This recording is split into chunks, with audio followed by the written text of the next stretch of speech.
Mike, check 1 2 1 2. It's the Y2K collector. And the reason why I don't collect sports games is because they're only good for the year that they come out. Once that happens, you want to keep updating your roster, you want to keep updating, player attributes and things of that nature. And it always just winds up becoming more easier to get the newest game than hang on to a game that's 2 3 years old and trying to update the roster. There are only certain sports games that I would hang on to, and it would really only be the sports games that have the most nostalgic memories tied to them. So games like NBA Jam, in my case, NBA 2K1, certain Maddens like Madden 2000 for me is a big Madden. Also, Madden 2005 is also a big Madden for me. But even still, it would be difficult for me to really try and collect those games just because of how much things change in the sports world on a daily basis, which leads me to the reason why I'm making this video. This was actually a video that came at the request of a viewer. Well, they didn't request it, but they asked if I was going to talk about it, and I'll go ahead and talk about it, seeing as how we're on the topic of sports games. As you just heard me mention, sports games aren't worth collecting because there are trades that happen all the time. And for those of you who know, there was a monumental trade that happened in the middle of the night on Saturday night that I feel like overshadowed almost all current events, even if it was just for that 24-hour period. I mean, I absolutely forgot that the Grammys were taking place. They said Beyonce announced her tour. No one really, I wasn't really paying attention to that. Not that I pay attention to those types of things anyway, but what really kind of swept my feed in my timeline was the trade that occurred between the Lakers and the Dallas Mavericks. So the Los Angeles Lakers sent superstar big man Anthony Davis over to the Dallas Mavericks. And in exchange, the Dallas Mavericks sent Luka Doncic to the Los Angeles Lakers.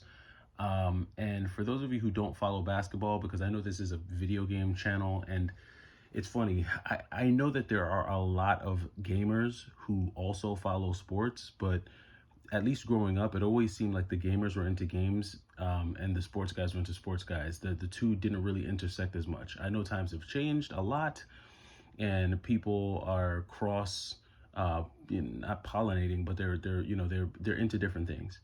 And so this is for the segment of the channel that is into sports and does follow basketball and things of that nature. To me, and I've followed basketball for a really long time. To me, this is probably one of the most shocking trades that I've ever seen in sports, period, because of everything that goes into this trade and all of the implications that come along with this trade. And I'm really going to try not to regurgitate what many of you who follow sports media have already seen and heard from, commentators and things of that nature.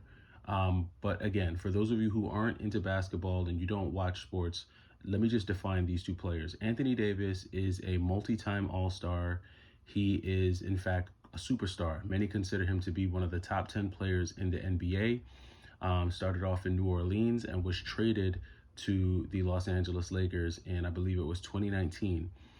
He actually won a championship with LeBron James during the 2020 season when they were in the bubble.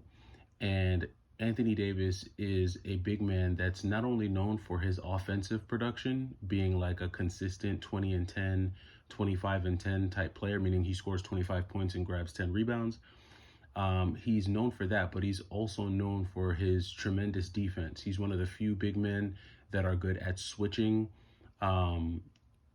He's good at protecting the rim. He's just very defensively minded. He's just a very good big man that knows how to defend. One of the biggest things about Anthony Davis that I think a lot of people forget is I believe he started off as a point guard. So he doesn't have the necessarily, he doesn't display the handles that you would see other big men like Kevin Durant display, but he's sound. He has good hands. He can navigate his way through the paint and has a great jump shot. So that's Anthony Davis. The thing is, Anthony Davis is not a world-renowned superstar. In fact, not many people outside of, basketball fans probably know who Anthony Davis is. Luka Doncic, on the other hand, is a global superstar. Luka Doncic is an individual who started his basketball career playing professionally overseas in Europe. He was drafted to the Dallas Mavericks when Mark Cuban, who was the owner of the Dallas Mavericks at the time, he was drafted by him, and he has been basically the face of the franchise for the last 5-6 years or so.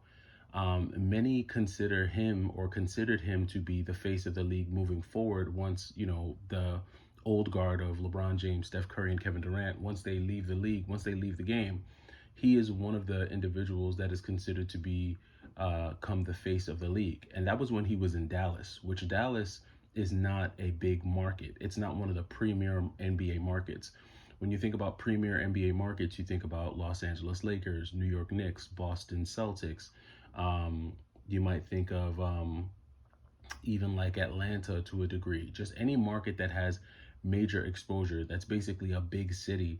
Those are major markets. Dallas isn't necessarily a small city, but it's not a huge market. In terms of Luka Doncic, his NBA career, Luka Doncic at the age of 25 has already been a 5-time All NBA player, meaning he ranks within the top 20 of NBA players each season based on his scoring production, his assists, his ability to impact and affect the game. Luka Doncic has shown the ability to single-handedly take over a playoff series and do damage. And on top of that, he's just a very likable superstar. He's someone that a lot of kids like, a lot of kids look up to him. And the biggest thing for him is that, like I said, he is 25 years old. I think he's turning 26 at the end of this month or next month. Anthony Davis, on the other hand, is 31 years old. A lot of people consider Anthony to be on the tail end of his prime, meaning what you're seeing from him is pretty much the best you're going to get between now and the next 2 to 3 years. Once 2 to 3 years comes, he'll probably begin to decline. So you have less of a runway with a player like Anthony Davis than you do with a player like Luka Doncic, who is a 25 years old, has a lot of runway, has a long time. He could play at his peak for the next 10, 12 years. And just so everyone understands, the only person to average more points in the playoffs than Luka Doncic is Michael Jordan. So the reason why a lot of people feel like this trade was just the reason why it's sending massive shockwaves through the league is because the value that Luka Doncic is perceived to have is tremendous for what the Lakers got him for. Essentially, the Lakers got him for a first-round pick, meaning a pick in next year's or in the NBA draft of 2029, I think it was, and they got him for Anthony Davis because there was another player that was traded with Anthony Davis and Max Christie, but no one really cares about that. So a lot of teams feel like Luka Doncic was basically acquired by the Lakers at a massive bargain. And it's upsetting a lot of other teams because they would have wanted the opportunity to bid for a player like Luka Doncic. To me, right, the most important thing about this to me is the message that it sends to not only the league and to viewers of NBA basketball. We've been waiting for a definitive shoe to drop to basically signify that the LeBron, KD, and Steph Curry era is over. And in my opinion, bringing Luka Doncic to the Lakers is the first definitive shoe to drop that lets NBA fans and viewers know that the LeBron, KD, and Steph Curry era is over. Meaning it'll either be over towards the end of this year or next year for sure will be the end of it. The reason why I say that is because by the Lakers acquiring Luka Doncic, this will be the first time in LeBron James' career ever that he was not the best player on any team. And it will also be the first time in LeBron James' career ever, and mind you, that's 22 years, right? For some of you haven't even been alive for 22 years, right? So for 22 years, the universe has revolved around LeBron James. For 22 years. So this is going to be the first time in 22 years that the universe is not revolving around LeBron James. And it's now going to be a situation where he is on a team with someone who has higher priority than he does.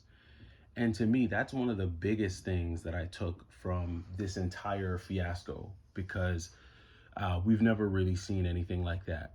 On top of the fact that LeBron James was not aware that this was happening is also an indicator that he's losing his grip in terms of the stranglehold that he's had on the league, the stranglehold that he's had on organizations. This is a big thing. Now, a lot of people in 2025 do not like LeBron James. A lot of people in 2025 feel like LeBron James is a big part of the reason why the NBA is where it is today, which is a place that a lot of people, and when I say people, I mean fans of 90s basketball do not like LeBron James. In fact, fans of like early 2000s basketball kind of don't like him because they compare an era of basketball to this one and they feel like this era is soft. They feel like no one, that's a rabbit hole that I'm not going to go down. But for people who don't like LeBron James, they're probably celebrating because they recognize that this is the end of his era, and so they're glad to see him leave.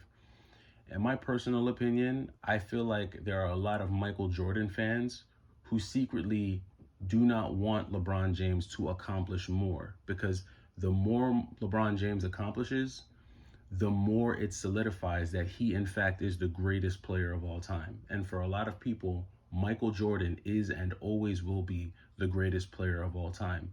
So if LeBron keeps on stacking up accolades and championships and wins and scoring titles and records, and the more he does this, the harder it is for people to deny that he is the greatest. And believe me, a lot of people want to deny that LeBron James is the greatest player of all time. Now, I think that Michael Jordan was the most skilled and talented basketball player of all time. I do believe that. But I genuinely believe that LeBron James is the greatest basketball player of all time, all around, in terms of his career, his sustained greatness, everything that he's done both on and off the court. Did he have the killer mentality of a Kobe and of a Jordan? No.